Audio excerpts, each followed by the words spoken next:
Hello everyone, আসসালামু আলাইকুম। আপনারা সবাই কেমন আছেন? আলহামদুলিল্লাহ, আমি আপনাদের দোয়ায় খুবই ভালো আছি।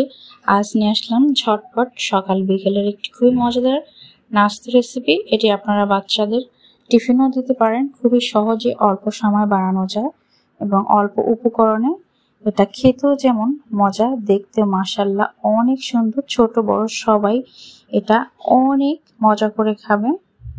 আপনারা দেখতেই পাচ্ছেন নাস্তাটা কতটা সুন্দর হয়েছে। চলুন কথা না বাড়িয়ে মূল রেসিপিতে চলে যাই। প্রথমে আমি একটি বাটি নিয়ে নিয়েছি। এখন এখানে ছোট একটি পেঁয়াজ কুচি করে নিয়েছি আর দিয়ে দিলাম সামান্য পরিমাণে ধনেপাতা কুচি, আর স্বাদ মতো দিয়ে দিতে হবে লবণ।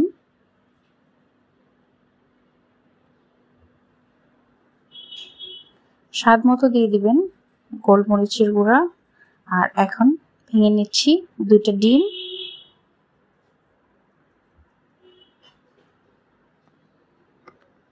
এখন একটি কাঁটা চামচের সাহায্যে খুব সুন্দর করে ডিমটাকে ফেটিয়ে নিতে হবে।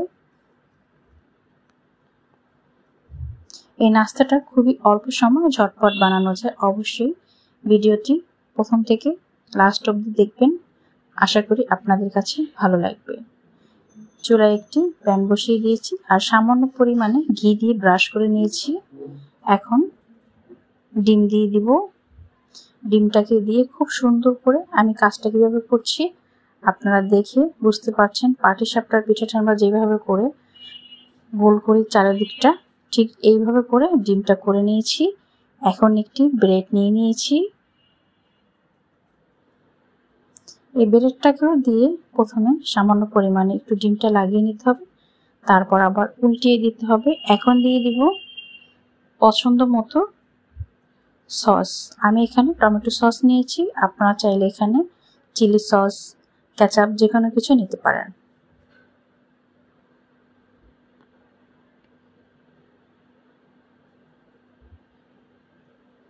এখন সস দিয়ে আমি উপরে আরো একটি ব্রেড দিয়ে দিচ্ছি। এখন ডিমটাকে খুব সুন্দর করে ব্রেডের উপরে ফোল্ড করে নেব। আমি কাজটা কিভাবে করছি আপনারা দেখে কিন্তু বুঝতে পারছেন। আর এই পর্যায়ে চুলার আঁচটা থাকবে একদম মিডিয়াম টু লো আছে। খুব সুন্দর করে এইভাবে করে ফোল্ড করে নিতে হবে।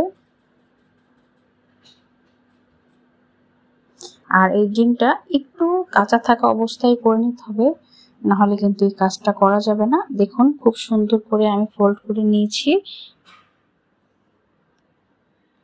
এখন আরো 2-1 মিনিট ভালো করে ভেজে নেব।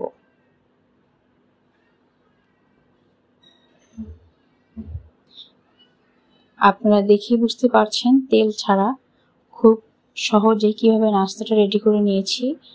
সকালবেলা আসলে আমাদের জন্য তেলটা খুবই খারাপ। বাচ্চারাও তেল খেতে চায় না, আর বড়রা তো একদমই না। আর ঠিক এমন একটি রেসিপি আপনাদের সাথে শেয়ার করলাম তেল ছাড়া। আর নাস্তাটা তেল ছাড়া এতটা মজা হয়, আপনারা যদি বাসায় না বানান তাহলে বুঝতেই পারবেন না এর স্বাদ কতটা। এখন আমি মাঝখান দিয়ে বরাবর স্যান্ডউইচের মতো করে কেটে নিয়েছি। মাশাআল্লাহ দেখতে খুবই সুন্দর, লোভনীয় হয়েছে, খেতেও অসাধারণ হয়েছে। আপনারা চাইলে এর ভিতরে কিন্তু চিজও অ্যাড করতে পারেন, আমি আর চিজটা দিলাম না। এইভাবে খেতে অনেক বেশি মজা হয়। আমার ভিডিওটি ভালো লাগলে অবশ্যই চ্যানেলটি সাবস্ক্রাইব করার অনুরোধ রইল। আর এরকম নতুন নতুন ভিডিও পেতে অবশ্যই বেল আইকনটি প্রেস করে রাখবেন, তাহলে সবার আগে ভিডিওটি আপনি পেয়ে যাবেন। ভিডিওটি ভালো লাগলে অবশ্যই লাইক কমেন্ট করবেন। আজ এই পর্যন্তই, সবাই ভালো থাকবেন। খোদা হাফেজ।